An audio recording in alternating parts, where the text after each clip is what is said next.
Muy buen día, es un gusto estar aquí con todos ustedes compartiendo en este ciclo de conferencias de la Conbioética. Les agradezco muchísimo la invitación y les voy a hablar un poco sobre la inteligencia artificial e integridad académica y cómo tratar de buscar un equilibrio con todo lo que está pasando. Yo soy Jonathan Hernández, investigador del Instituto de Investigaciones Bibliotecológicas y de la Información, y bueno, estaré con ustedes en esta media hora. Voy a compartir pantalla. Bien, y me gustaría comenzar, pues bueno, hablando de estos imaginarios y de estas realidades que tenemos en cuanto a la inteligencia artificial. Hemos pasado de esta idea de sanguinarios robots o de cuestiones muy artificiales con apariencias desagradables o con ciertas estéticas también muy atractivas o máquinas que se van a apoderar de nuestros pensamientos o que las inteligencias artificiales estarán controladas por los gobiernos o por estas megacorporaciones que las crearon, ¿no? Y que de pronto van a tener control sobre todos nosotros, ¿no? Y entonces, por supuesto que en la realidad, pues la inteligencia artificial básicamente está al alcance de todos, y estas soluciones también de inteligencia artificial ya se están mezclando de forma indistinguible con componentes analógicos y con otros componentes digitales. Utilizando nuestro teléfono inteligente o nuestro teléfono de gama alta, pues tenemos muchísimas aplicaciones que utilizan ya inteligencia artificial y que utilizan también en nuestro día a día, ¿no? Y entonces vamos a hablar un poco de algunas definiciones. Sé que ya se ha visto muchísimo sobre inteligencia artificial y está absolutamente inundado en distintas disciplinas, pero conviene un poco recordar, ¿no? Tener como este contexto de algunas definiciones importantes que nos van a servir de guía para tener una comprensión más generalizada de lo que estamos hablando, ¿no? Y entonces, si nos vamos a las primeras definiciones, por allá de los 50 incluso, John McCarthy la definía como la ciencia y la ingeniería para fabricar máquinas inteligentes. Y en este sentido, la inteligencia artificial ha sido enmarcada por estos aspectos relacionados con la inteligencia humana, la inteligencia en general, y también con este énfasis en máquinas que se comportan como humanos o que son capaces de realizar acciones, procesos, etcétera, que requieren inteligencia, ¿no? Entonces es importante tener esta idea, ¿no? Que teníamos, que se estaba definiendo, cómo se definía en 1950, en la década de los 50, ¿no? Y entonces, también tenemos que entender que no hay una dimensión única de la inteligencia humana, ¿no? En este sentido hay mucho debate en cuanto a la comparación. Por ahí hay algunos autores que no les gusta que se llame inteligencia artificial porque no es inteligente, porque se está haciendo una comparación con la inteligencia humana, etcétera. Lo cierto es que la inteligencia humana es un ámbito profundamente estructurado y complejo, con múltiples caminos y capacidades para procesar información, ¿no? Eso es sin duda, y que por supuesto las investigaciones en este campo continúan y que continúan haciéndose cada vez mayores descubrimientos, ¿no?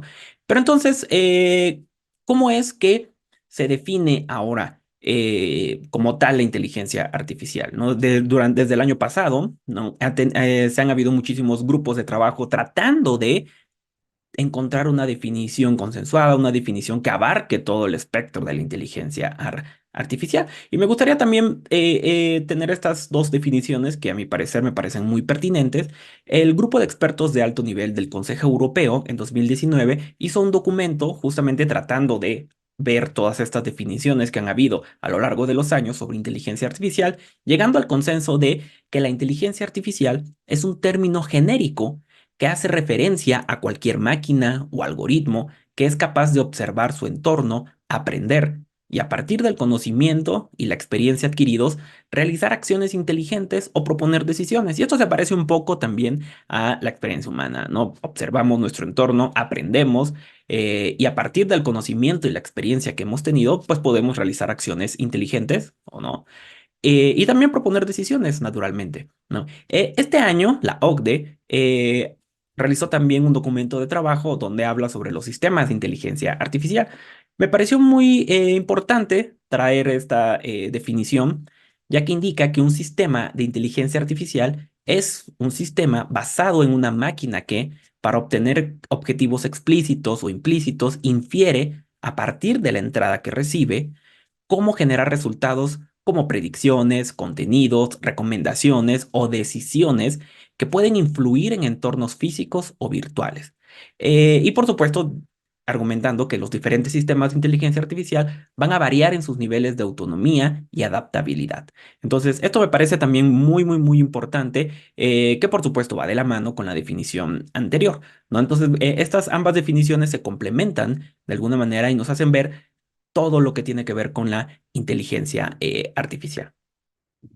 Y entonces, la inteligencia artificial, como ustedes saben, no es necesario decirlo, pues que ha estado en la opinión pública, ha estado en el centro del debate de distintas disciplinas, en los gobiernos, en el día a día, en las noticias, etcétera, ¿no? A raíz del impresionante desempeño de la inteligencia artificial generativa o Gen AI, que es un tipo y que ya todos lo conocemos porque hemos escuchado hablar de ChatGPT, de Google Bard, ahora Google Gemini, etcétera. Y entonces, esta inteligencia artificial generativa o Gen AI es un tipo de IA con aprendizaje automático, es decir, esta habilidad de aprender y adaptarse sin utilizar unas instrucciones específicas, haciendo uso de algoritmos y modelos estadísticos para inferir respuestas basadas en estos patrones encontrados en los datos. Y por supuesto que existen varios tipos de Gen AI o de inteligencia artificial generativa. Los tenemos los que producen texto nuevo basado en patrones de su entrenamiento. Tenemos los agentes conversacionales que usan el lenguaje natural para interactuar con el usuario, ¿no? Que puede estar basado en texto, el chatbot, uno escribe, o puede estar basado en voz. Siri, Alexa, cuando alguien le pide algo al teléfono, pues bueno, estamos utilizando también este tipo de tecnología. Y para esto, por supuesto, han habido, desde el año pasado, se han desarrollado innumerables documentos sobre la inteligencia artificial generativa. A mí me gustan estas recomendaciones para la docencia con inteligencias artificiales generativas de la Universidad Carlos III de Madrid, que nos ofrecen estos ejemplos, ¿no? De Gen AI, donde encontramos desde de texto a texto, como ChatGPT, Perplexity, en ese entonces Google Bard.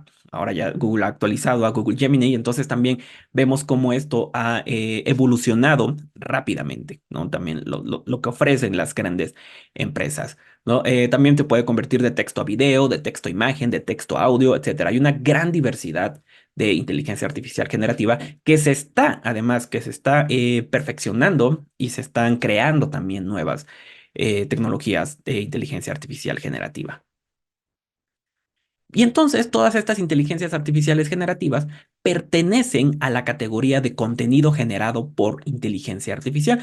Y aquí es importante establecer estas dos diferencias, ¿no? Por una parte tenemos el contenido generado por el usuario, que estamos acostumbrados a esto, el usuario somos nosotros, el cual proviene de personas comunes y se refiere a cualquier forma de contenido digital creado, compartido por individuos o usuarios, ¿no? En lugar de empresas o ya creadores de contenidos profesionales.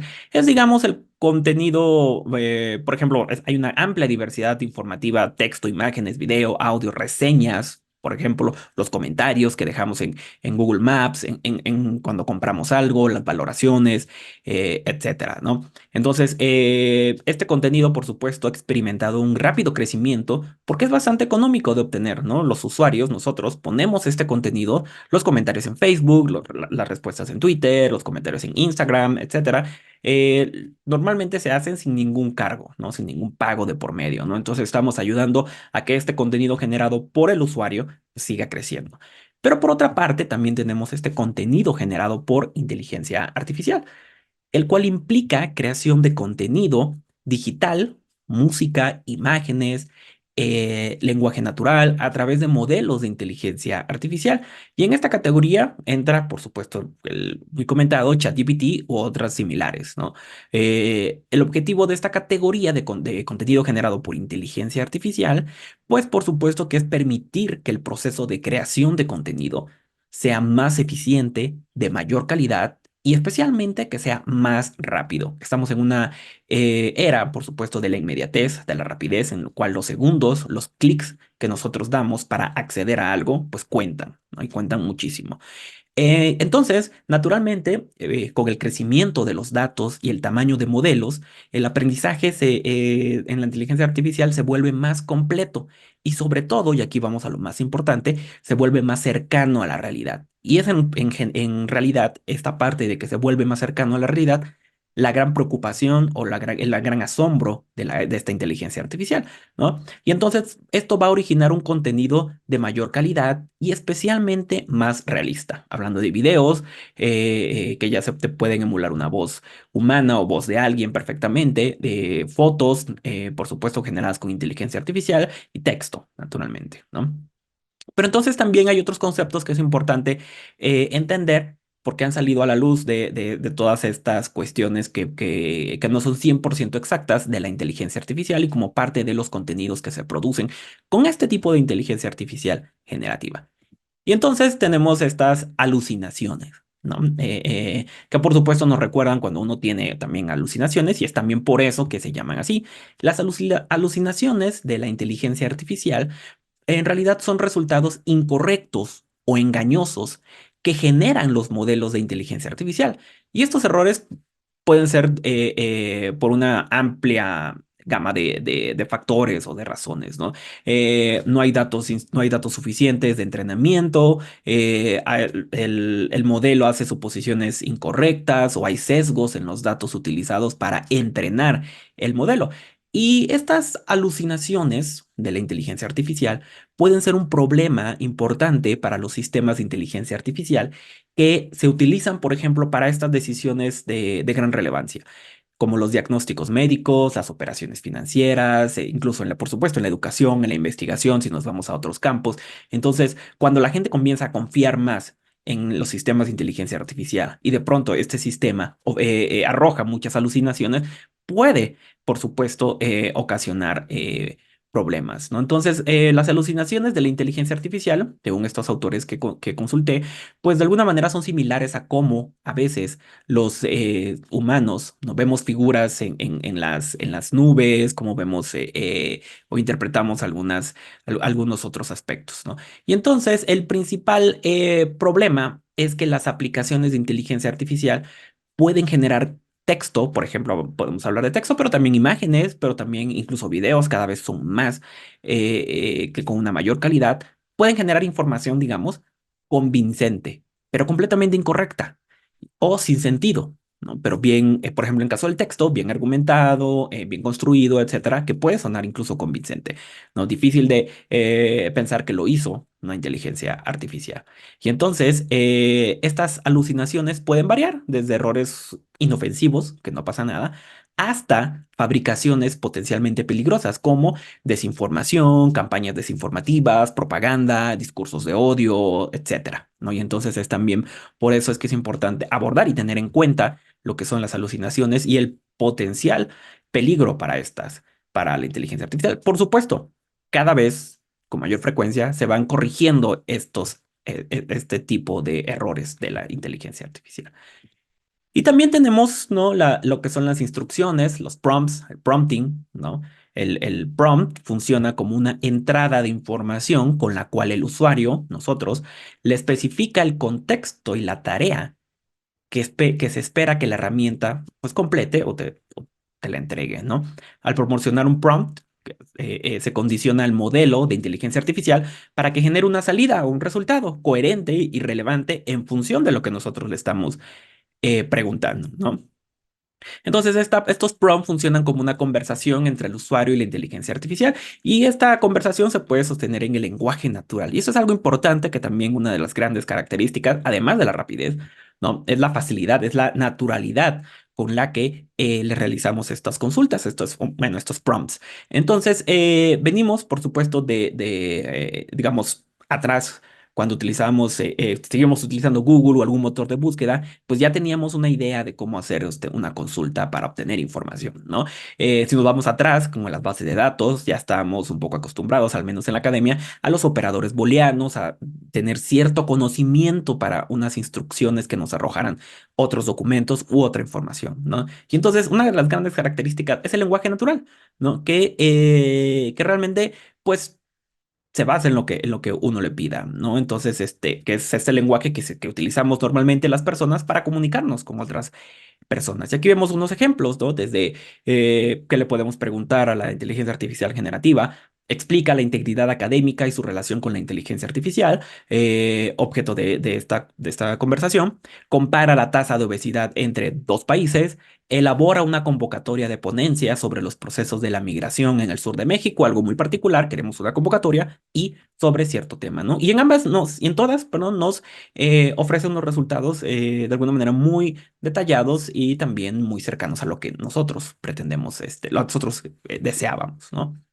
Eh, bueno, esta cuestión me gustó mucho retomarla de Floridi, que el pensador, sobre todo investigador sobre las cuestiones de información, y comenta que pues, la primera idea es antigua, todos los textos están presentes en el diccionario, la diferencia la hace la sintaxis, es decir, cómo se estructuran las palabras del diccionario en oraciones. La segunda idea también es antigua, todas las palabras del diccionario están presentes en el alfabeto. Eh, la diferencia la hace la morfología, es decir, cómo las letras del alfabeto se estructuran en palabras. La tercera idea también es antigua, indicando que todas las letras están presentes en el código digital. La diferencia está en cómo estas cadenas finitas de ceros y unos del código digital se estructuran en letras. Y la cuarta idea también es antigua. Todas estas cadenas de ceros y unos están presentes en dos propiedades electromagnéticas: corriente alta o baja, magnetización, presente o ausente, etcétera. Y esta diferencia es en cómo esas propiedades pueden ser manejadas ya por dispositivos computacionales electrónicos. Pero la quinta idea, de acuerdo con Floridi, ya viene a ser revolucionaria. Hoy la inteligencia artificial maneja las propiedades del electromagnetismo para procesar los textos con un éxito extraordinario y a menudo de una manera que es indistinguible de cómo lo harían los seres humanos, ¿no? Entonces, es importante ver cómo esto ha estado evolucionando hasta llegar a lo que tenemos actualmente, por supuesto, construido sobre la base de tecnología, de intentos y de otros aspectos que ya décadas atrás se han ido también perfeccionando y se han ido también construyendo de esta manera. Y por supuesto, la inteligencia artificial ha tenido muchísimas polémicas, preocupaciones, pero al mismo tiempo también emociones, como toda tecnología disruptiva.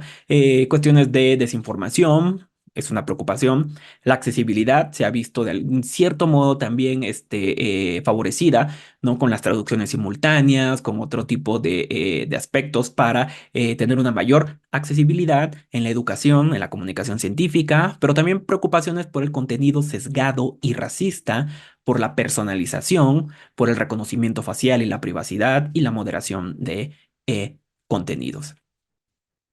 Y no hay que olvidar también que todas las tecnologías, servicios disruptivos, pues han encontrado cierta resistencia. Recordemos cuando la Wikipedia comenzaba, pues también había sido muy cuestionada por parte de universidades, de escuelas, de bibliotecas. Hoy se la ve como una gran aliada a la Wikipedia y prácticamente todos hemos consultado la Wikipedia para algún aspecto, ¿no?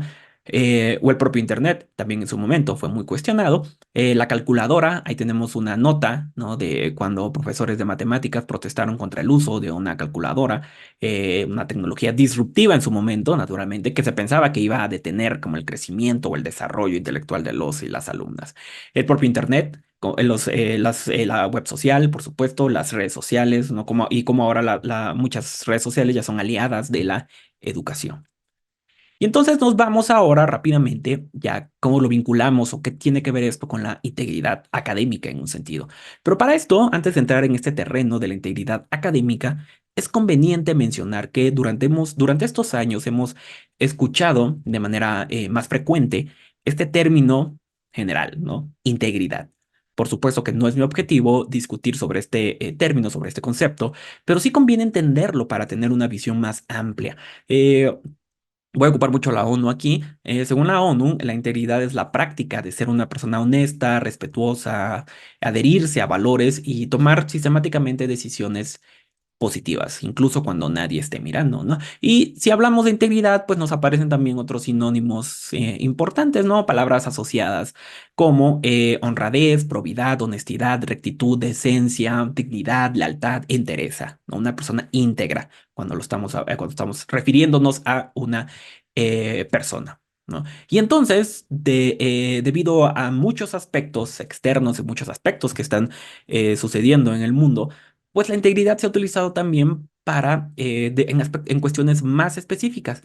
Por ejemplo, un término que salió apenas el año pasado, un concepto que se estaba construyendo, es la integridad de la información. Y aquí vuelvo a la ONU, se refiere a la exactitud, la coherencia y la fiabilidad de la información. Y esto, por supuesto, está amenazada, es decir, tenemos un entorno informativo, ¿no? Y todo esto está amenazado por la desinformación, por la información errónea y por los discursos de odio. Y esto, por supuesto, lo venimos arrastrando desde incluso, naturalmente toda la vida ha habido desinformación, ¿no? Pero estas grandes campañas y que estuviera tanto en el terreno mediático vino a partir del 2016. Donald Trump, otras campañas, luego vino la pandemia, la infodemia, muchos términos abordando todas estas cuestiones. Entonces, se está impulsando este concepto de integridad de la información, ¿no? Donde naturalmente tiene que ver mucho la inteligencia artificial en el desarrollo de desinformación, pero al mismo tiempo en cómo combatir la desinformación y generar entornos íntegros, por así decirlo, de entornos íntegros de información, ¿no? Entonces, vamos viendo cómo las cuestiones de la integridad ya se vuelven muy importantes frente a lo que estamos viviendo como sociedad. Y entonces nos vamos ya, por supuesto, a la integridad académica, ¿no? Me gustaría comentar esas dos definiciones. La primera es del Centro Internacional para la Integridad Académica, que se refiere al compromiso, incluso ante la adversidad, que lo podemos interpretar de muchas formas, con 6 valores fundamentales. Estos valores fundamentales son ampliamente aceptados y cuando hablamos de integridad académica, pues bueno, siempre se hablan de estos valores, ¿no? Honestidad, confianza, equidad, respeto, responsabilidad y valentía. Y de estos valores fluyen principios de comportamiento, que de cada uno de estos valores o articulados que permiten a las comunidades académicas traducir los ideales en acción. De manera similar, Google Gemini o Gemini, al hacerle una consulta, nos arroja esto, que es un conjunto de valores y principios que guían la conducta de los estudiantes, profesores e investigadores en el ámbito educativo. Y estos valores incluyen honestidad, responsabilidad, equidad, respeto, profesionalidad, ¿no? Similar un poco a lo que el Centro Internacional para la Integridad Académica lo define. Y, por supuesto, la integridad académica, ¿no? En términos generales, se puede decirse que es una conducta, un actuar en los espacios educativos y de investigación sustentada en valores. Y aquí es cuando de pronto entran todas estas preocupaciones, cuando una persona, un alumno, un profesor, un investigador, etcétera, utiliza la inteligencia artificial generativa, por ejemplo, ChatGPT o Google Gemini, por mencionar un ejemplo, ¿no? Para generar algún texto escrito que luego se hace pasar por un trabajo original. Y aquí me refiero que puede ser desde un blog, desde alguien que genera un blog, un ensayo escolar, un ensayo universitario, hasta artículos, conferencias, tesis, libros, etcétera, ¿no? Los ejemplos pueden ser amplios y numerosos, ¿no? Y entonces vienen estos problemas con la integridad académica al no actuar conforme a los valores de esto, de la integridad académica. Y esto, por supuesto, no es nada nuevo. No, esto lo veíamos desde muchos antes, ¿no? Teníamos otros ejemplos, ya se ha mencionado en algunas otras conferencias, el Rincón del Vago, cuando lo agarraban de ahí, habían otras bases de datos, otras páginas para descargar trabajos ya hechos, ¿no? Es una de las grandes maravillas que tiene Internet de compartir y de colaborar y conectar, ¿no? Y entonces es cuando nos vienen estas grandes diferencias, ¿no? Y desafíos. Las diferencias en gran medida es que hay nuevas posibilidades con la inteligencia artificial porque hay una mayor facilidad, hay una mayor capacidad de modificar las consultas para identificar diferencias, adecuar el texto, etcétera, ¿no? Y hay una mayor fiabilidad, por así decirlo, de la estructura que nosotros vamos a obtener. Y entonces vienen, por supuesto, en cuanto a la integridad académica y la inteligencia artificial, muchos desafíos. ¿Cuáles son algunos de estos mayores desafíos? Uno de estos desafíos son las herramientas para la detección. Todavía existe una falta de disponibilidad de herramientas para detectar cuando se utiliza este tipo de tecnología. Hay varias herramientas de verificación de plagio, si estamos hablando de plagio, que se han utilizado desde algunos años atrás. Sin embargo, la exploración en este aspecto de la inteligencia artificial va avanzando de manera adecuada, pero todavía no estamos en un nivel, digamos, adecuado, por así decirlo, ¿no? Y por supuesto, tiene que ver con una inversión económica fuerte, que las universidades, especialmente públicas, no necesariamente van a tener estos recursos para invertir en estas herramientas para la detección, ¿no? Porque supondría una fuerte inversión. Otros desafíos, también oportunidades, van a ser las el desarrollo de habilidades en inteligencia artificial, ¿no? Hay una gran necesidad para desarrollar habilidades en el uso de esta tecnología por parte de profesores, pero ¿quién educa a los profesores en este sentido, ¿no? Para que ellos a su vez puedan desarrollar estas habilidades en los alumnos, ¿no? Entonces, es una cuestión de varias responsabilidades, ¿no? Una cuestión también desde dirección, desde los altos mandos, bibliotecas, por supuesto. Entonces, pero bueno. Ya han habido varias recomendaciones. La IFLA, Federación Internacional de Bibliotecas, ha emitido su declaración sobre el desarrollo de habilidades en inteligencia artificial. La UNESCO, ¿no? En su recomendación sobre la ética de la inteligencia artificial, hay un punto importante sobre sensibilización y educación, ¿no? Para seguir desarrollando buenas prácticas en el uso de inteligencia artificial, ¿no? Por supuesto, vienen otras oportunidades y desafíos como los códigos, los lineamientos y las mejores prácticas. Esto desde el año pasado, a partir de agosto, varias universidades comenzaron a generar ya sus códigos y lineamientos, ¿no? Ya habían algunas a principios del año sobre inteligencia artificial generativa, pero esto ha ido avanzando rápidamente. La UNAM hizo sus recomendaciones, la UDG, la Universidad de Guadalajara también, y muchas otras universidades han seguido a estas recomendaciones. Quizá el mayor problema es que con el desarrollo de nuevas tecnologías puede quedar obsoleta en poco tiempo, ¿no? Pero es importante tener las bases, ¿no? Que las bases sean inamovibles o que las bases se fortalezcan con actualizaciones, ¿no? Pero por lo menos hay otras bibliotecas que ya en sus sitios web tienen mejores prácticas y entonces ya los alumnos no están tan perdidos, incluso los profesores tampoco, ¿no? Por supuesto que podemos hablar del reconocimiento en el sentido de que no se ha establecido, hay intentos, por supuesto, ya, pero no hay una forma como tal armonizada y responsable de reconocer el uso de este tipo de herramientas. Algunos trabajos de investigación han incluido a ChatGPT como autores, coautores, mientras que algunas revistas científicas ya han establecido que ningún tipo de inteligencia artificial generativa puede ser acreditado como autor, porque no hay una responsabilidad legal para la inteligencia artificial generativa, ¿no? Y por supuesto, esto nos lleva a las reflexiones en los métodos de evaluación.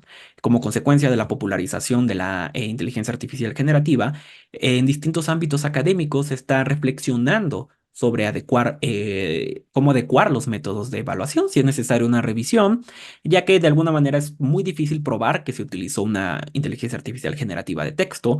eh, Solo se podría determinar una probabilidad, ¿no? Y ya hablamos de los métodos de detección. Entonces es importante tener varios aspectos aquí, ¿no? Entonces ya cada vez los sistemas de detección son más agudos, pero aún así es complicado, ¿no? Entonces es importante reflexionar sobre los métodos de evaluación. Y al mismo tiempo, pues naturalmente hay muchísimas formas en las que la inteligencia artificial generativa puede integrarse, que ya se está integrando, ya muchos profesores lo están utilizando en las actividades académicas cotidianas, ¿no? Desde la evaluación, la investigación, la enseñanza, cómo utilizar espacios académicos como la biblioteca para entrenar inteligencia artificial. No tenemos a la biblioteca como de alguna manera este es gran espacio para entrenar inteligencia artificial, para educar en inteligencia artificial o pues, bueno, para también de la mano colaborar con otros centros de investigación para investigación sobre inteligencia artificial.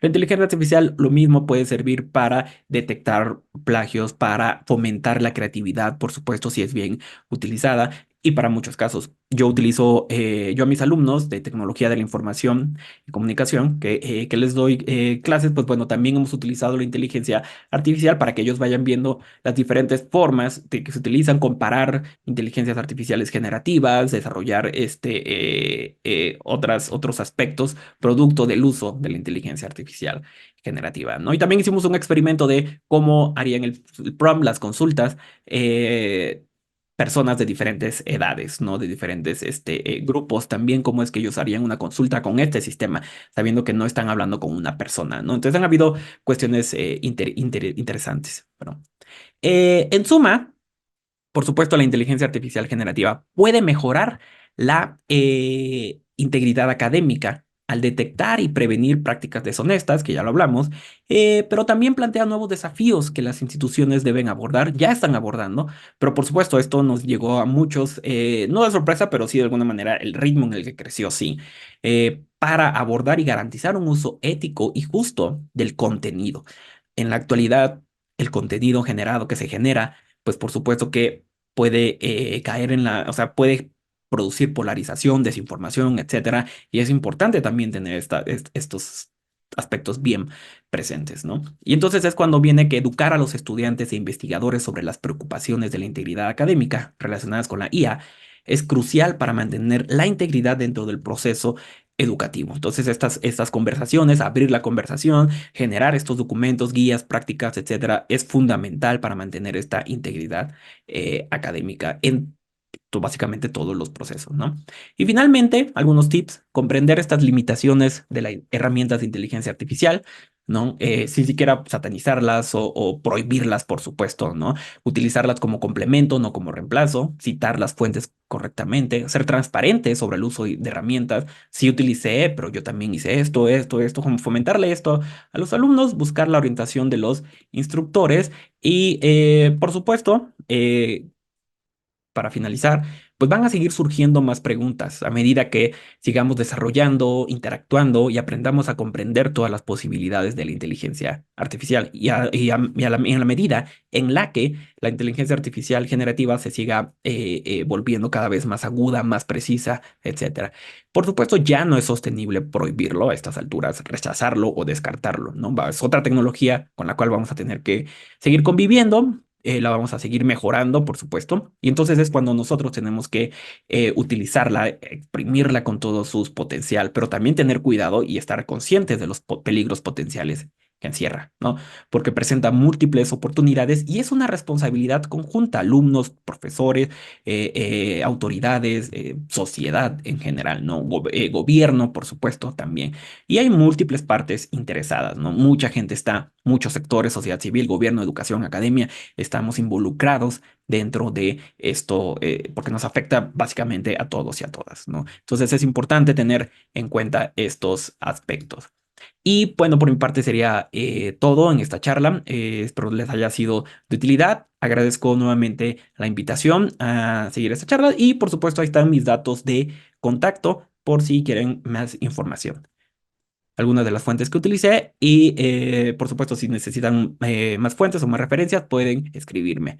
Muchísimas gracias. Acompáñanos en nuestras videoconferencias, mesas de diálogo, cursos y otros eventos. Dale me gusta, comparte y suscríbete.